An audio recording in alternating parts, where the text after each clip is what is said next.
Ebu Sufjan bin Harithi. Ebu Sufjan bin Harithi do të jetë zotëri i djelmërisë, rinis në xhennet, Muhamedi a.s. Rrallëherë mund të ndodhë që të ndërlidhen shkaqet dhe koincidencat ndërmjet dy personave, sikurse ndërmjet Muhamedit a.s. dhe Ebu Sufjan bin Harithit. Ebu Sufjan ishte bashkoanik i pejgamberit a.s. që të dy u lindën në një periudhë kohore shumë të afërt mes vete dhe që të dy u rritën në të njëjtën familje. Ishte djali xhaxhait pejgamberit, sepse babai i tij Harithi dhe Abdullahu, babai i Muhamedit a.s. ishin vëllezër, që të dy djemtë e Abdul Mutalibit. Njëkohësisht, ishte edhe vëllai i pejgamberit a.s. nga qumshti, nga se që të dy u ushqyen dhe u rritën nga gjiri Halimes. Përveç të gjitha këtyre, ishte edhe shok shumë i afërt dhe intim me pejgamberin a.s. para se t'i vinte shpallja, kishte edhe ngjashmëri teje të madhe me të. A ju merr mendja se mund të keni parë apo dëgjuar për ndonjë afërsi dhe lidhje më të fortë se kjo ndërmjet Muhamedit a.s. dhe Ebu Sufjan bin Harithit? Për këtë arsye, të gjithë menduan se njeriu i parë që më së shpejti do t'i përgjigje dhe do ta përkrahte thirrjen e Muhamedit a.s. nuk do të ishte askush tjetër përveç Ebu Sufjanit. Mirë po, ndodhi e kundërta. Ndodhi ajo që askush nuk mund ta paramendonte. Atëherë kur pejgamberi a.s. ende nuk ishte filluar thirrjen e tij haptazi, kur i thërriste në islam të afërmit dhe farefisin e tij, në shpirtin e Ebu Sufjanit u ndez dhe shpërtheu flaka e mërisë dhe urrëties ndër Muhamedit a.s. Tëra ajo miqësi dhe shoqëri e ngushtë u shndërrua dhe u kthye në armiqësi, e farefisnia dhe vëllamëria në shkëputje dhe kundërshtim.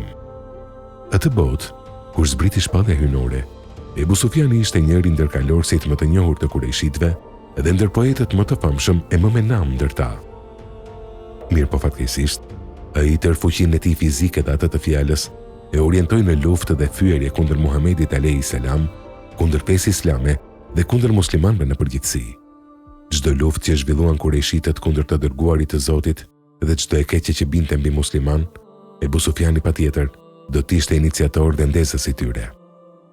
Ai e zgjoi djallin e brendshëm të poezisë së tij të ndyrë dhe nuk prajti së fyeri dhe ofenduari me gjuhën e tij në përk dhe vulgare personalitetin e pejgamberit a.s., duke folur kundër tij fjalë të ulta dhe jo njerëzore. Kjo armiqësi ndaj pejgamberit a.s. zgjati për afërsisht 20 vjet, gjatë të cilave nuk la gjë të ligë të keqe pa bërë kundër muslimanëve. Pak para çlirimit të Mekës, ishte shkruar nga i madhi Zot që Ebu Sufjani të pranoi fenë islame. Për islamin e tij nëpër librat e historisë islame është shënuar një rrëfim mjaft interesant. Tani do t'ja japim fjalën vetë Ebu Sufjanit që të na rrëfej se si e përqafoi fenë islame, nga se vetëm ai më së miri mund të na i përshkruajë ndjenjat, përjetimet dhe emocionet e tij gjatë pranimit të islamit. Ebu Sufjani rrëfen dhe thotë: kur çështja e islamit mori krah dhe u përforcua, u përhap lajmi se pejgamberi a.s. është nisur për në Mekë që ta çlirojë atë. Mua më ngushtua toka nën këmbë dhe thash: ku të shkoj tani, nga t'jam mbaj, me këtë do t'jem. Shkova te bashkëshortjet e fëmijët dhe u thash: përgatituni për ta lënë Mekën, sepse ardhja e Muhamedit është afruar. Nëse muslimanët më gjejnë këtu, ata do të më vrasin gjithsesi. Edhe tani nuk je duke e parë se arabët dhe jo arabët e kanë përkrahur Muhamedin dhe e kanë përqafuar fenë e tij. Në vend që të ishe i pari që ta ndihmojë edhe për krahje, ti akoma je vendosmërisht kundër tij. Ma pritën me furi të gjithë fëmijët. Vazhduan kështu të më flasin për fenë islame dhe të ma bëjnë të afërt në zemër, derisa më në fund Allahu ma hapi gjoksin për islam. Dola prej shtëpie dhe i tha shërbëtorit tim me dhkurit: përgatit një debet dhe një kal për udhtim. Me vete mora Timbir, Xhaferin dhe ja mësy me shpejtësi e Bëvas, vëndën në mes të Mekës dhe Medinës, ku ishte ndalur pejgamberi a.s. me ushtrinë e tij gjatë rrugës për në Mekë. Kur u afrova afër e Bëvas, u maskova në një mënyrë që të mos më njohë dikush e të më vras para se të arrijë tek pejgamberi a.s. që para tij të shpallja botërisht islamin tim. Vazhdova të eci ashtu me kujdes të madh, duke u munduar të iki sa më shumë para rojave muslimane, që ishin të drejtuara me fytyrë nga Meka, nga frika se do të më njohë njëri prej sahabët Muhamedit a.s. Derisa isha në atë gjendje, u duk Resulullahu me suitën e tij. U afrova dhe dola para tij që të më shoh, mirë po kur më pa, Menjëherë e ktheu kokën në anën tjetër. I dola me shpejtësi në krahun tjetër, por ai veproi si herën e parë. Kur nuk do dyshoja se pejgamberin alayhi salam nuk do të gëzohet për islamin tim dhe se edhe sahabët do të gëzohen për gëzimin e tij. Mirë po kur muslimanët e vërejtën mos përfidhin e Muhamedit alayhi salam ndaj meje, edhe ata filluan të më shikojnë më rrolshëm. Takova Ebu Bekrin, por ai as si më foli. Afërti i pash Omerin dhe e shikova me një shikim të butë e lutës, duke shpresuar si do t'i zbutet zemra për mua. Mirë po ai ishte edhe më jashpër se Ebu Bekri, saqë e nxiti edhe njërin prej ansarëve që të më ndjek pas duke më thënë: "O armik e Allahut, ti je ai që ke munduar Muhamedin alayhi salam dhe shokët e tij. Armiqsinë tënde ndaj pejgamberit e ke përhapur dhe ke shpallur haptazi në lindje dhe në perëndim." Ensariu vazhdoi të më fyej dhe ta ngrej zërin edhe më tepër, kurse muslimanët e tjerë vetëm më shikonin në mënyrë armiqësore, duke miratuar në heshtje një veprim të tillë të tij. Në atë turm njerëzish, pash xhaxhain tim Abbasin dhe kërkova mbrojtje prej tij dhe i thash: "O xhaxhai im, shpresoje se i dërguari i Allahut do të gëzohet për islamin tim, në mos për asgjë tjetër. Atëherë për shkak të afërsisë parafisnore ndërmjet nesh dhe për shkak të pozitës që kam në mesin e popullit tim. Prandaj të lutem, foli të dërguarit të Allahut që të më flas, të më shikoj dhe të më pranoj." Ai më tha: "Jo, për Allahun, nuk mund t'i ples dot asnjë fjalë pas asaj mos përfilljeje që pash ndaj teje sot, përveç se nëse më jepet ndonjë rast i volitshëm. E tani, në dorë të kujt po më lë?" I thash. "Më vjen keq, por nuk mund të bëj asgjë më tepër nga ajo që dëgjova", ma ktheu ai. Mua më kaploi pikëllimi dhe fillova të brengosem së tepërmi kur papritmas e pash djalin e xhaxhait Aliun radiallahu anhu. Ju afrova dhe i fola për çështjen time, por edhe ai mi tha po të njëjtat fjalë që mi tha xhaxhai im Abasi. Atëherë u ktheva edhe një herë tek xhaxhai im dhe i thash: "O xhaxhai im, nëse nuk mund ta zbusësh zemrën e pejgamberit alayhi salam ndaj meje, atëherë hiq ma qafë këtë njeri që më është lyer prapa e po më shan, duke i nxitur edhe të tjerët të më fyejnë në shajin. Përshkruam atë njeri", më tha ai. Kur e përshkrova tha: "Ky është Nuaiman bin Harith en Nejari." E thiri dhe i tha: "O Nuaiman, Ebu Sufjani është djali i xhaxhait pejgamberit dhe djali i vëllait tim. Nëse sot i dërguari i Allahut është i hidhëruar me të, nesër sigurisht se do të jetë i kënaqur me të. Prandaj hiqu qafe." Atëherë Nuaimani tha: "Nuk do ta bezdis më pas këtij çasti."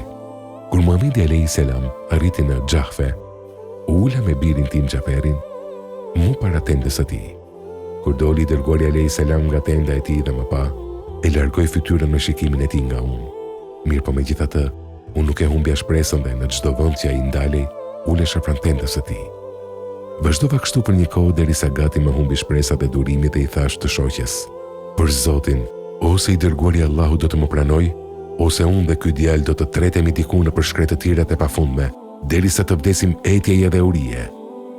Kur i dëgjoi Resulullahu këtë fjalë të mia, ju zbut pak zemra, doli nga tenda dhe më pa më butësisht se sa herë të tjera, megjithse unë kisha dëshirë ta shija duke buzëqeshur. Pastaj dërguari alayhi salam hyri në Mekë, e unë isha në mesin e muslimanëve. Kur u afrova pranë Ka'bes, nxitova të jem me të duke mos ju ndarë më për asnjë moment, sikur hija hijes. Në ditën e Hunenit, u mblodhën arabët për ta luftuar pejgamberin alayhi salam me një ushtri të madhe me armatim të fortë, me të vetmin qëllim që një herë për gjithmonë ta shkatrojnë e ta çrrënjosin islamin nga syujdhesa arabe. Kur Muhamedi alayhi salam së bashku me shokët e tij, sahabët, doli për të ndeshur me to, dola dhe unë me të, rrëfen Ebu Sufjani. Kur i pash turma të mëdha të idhujtarëve thash: "Për Zotin, sot do ta kompensoj tërë atë kohë që më ka kaluar në armiqsinë ndaj pejgamberit alayhi salam. I dërguari alayhi salam do ta shohë vullnetin dhe dëshirën time, me çka Allahu xhaleshanahu do të jetë i kënaqur dhe sigurisht edhe vet ai." Kur u ndeshën dy ushtrit, idhujtarët u sulën me ashpërsinë dhe furin më të egër kundër muslimanëve. Në radhët e muslimanëve për një moment hyri frika dhe paniku. Njerëzit filluan të largohen dhe të ikin nga Resulullahu, saqë ishin para një humbjeje të madhe. Atëherë Muhamedi alayhi salam, sikur një kodër e madhe dhe e patundshme, nxorri shpatën që të mbrojë veten dhe ata që ishin rreth tij. Kur e pash këtë skenën qetëse, kërceva nga kali me aq furisa që e theva edhe këllëfin e shpatës. Vetëm Allahu xhaleshanahu e dinte se në ato çaste më parë dëshiroja vdekjen time, se sa vdekjen e Resulullahu sallallahu alaihi wasallam. Xhaxhai im Abasi qëndroi në të majt e tij, duke marrë në dorë frerët e mushkës së pejgamberit alayhi salam ndërsa unë qëndrova në krahun tjetër me shpatë në dorë, duke mbrojtur të dërguarin a.s. Pejgamberi a.s. kur vëreti vendosmërinë time për luftë kundër armiqve, ju drejtua Abbasit dhe e pyeti: "Kush është ky?" "Vëllai yt dhe djali xhaxhait tënd, Ebu Sufjan bin Harithi", tha Abbasi, dhe vazhdoi të flas për mua duke i thënë: "Pranoje o i dërguari i Allahut, pranoje dhe largoje hidhërimin tënd ndaj tij." Atëherë pejgamberi a.s. tha: "Ashtu qoftë, se dhe Allahu ja fali të rreth armiqësitë të tij ndaj meje." Nga këtë fjalë, mu duk se zemra do të më fluturonte nga gëzimi. Pejgamberi a.s. edhe një herë u kthye nga unë dhe më tha: "O vëlla, pasha jetën time, ec përpara dhe godit." Fjalët e Resulullahut, thotë Ebu Sufjani, më ngjallën vullnetin, forcën dhe elanin për luftë. Më dukej vetja sikur po fluturoja duke goditur idhujtarët dhe duke i smbrapsur ata. Pas me e binin edhe muslimanët e tjerë duke luftuar e brohëritur: "Allahu Akbar, Allahu Akbar", derisa i dëbuan dhe i shpartalluan përfundimisht radhët e armiqve.